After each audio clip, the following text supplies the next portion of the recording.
Hey everybody, I am here again with local Denton children's author Ricky Gazelle.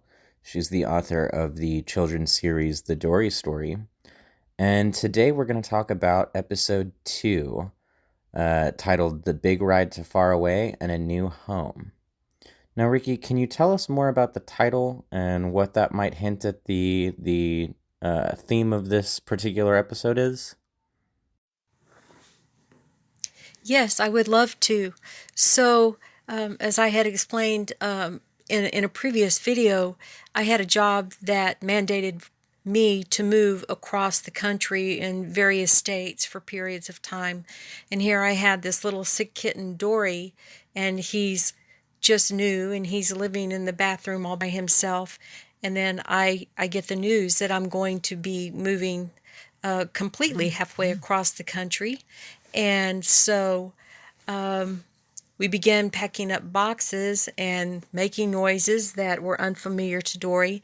So, what I did was imagine what Dory must have been thinking and what he must have been seeing as he looked under the door frame, because that was his favorite way to keep tabs on me. Okay, so that could be akin to imagining what a child is experiencing facing moving for the first time. So we also see fairly early on in the episode, Dory gets to visit with Dr. B, his favorite animal doctor.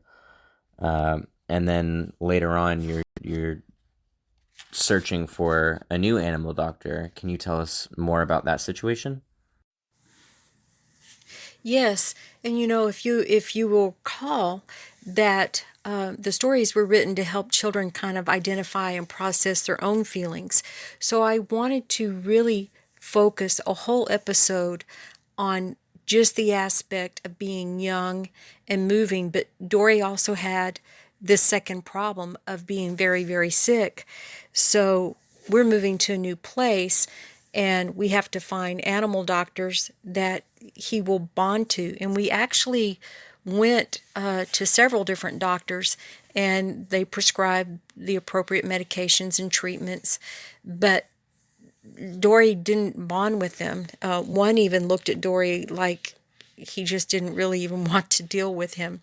So we finally ended up with a vet that, for whatever reason, she just immediately bonded to Dory and he did to her. And he jumped up on her chest and gave her kisses exactly the way he did with Dr. B. And I was so pleased at that moment because I thought, emotionally, Dory also needs to feel comfortable with what is going on with himself. And so we were so pleased that we found this vet because he really, really did love Dr. B quite a good bit. Well, that's really great. I'm glad you chose this topic to explore in episode 2 because it is a very relevant topic in a such a mobile society that we live in. So children are often faced with the aspect and concept of moving at a very young age, and this would be a good way to kind of explore and possibly even prepare for that situation. So what can we expect from Dory in the future? What are the plans? Well, Dory has an interesting turn of events in the upcoming future because in books one and two, he was really dealing with some kind of heavy issues of chronic illness and being adopted and moving to a strange place and meeting strange people. But in book three, a couple of different little things happen.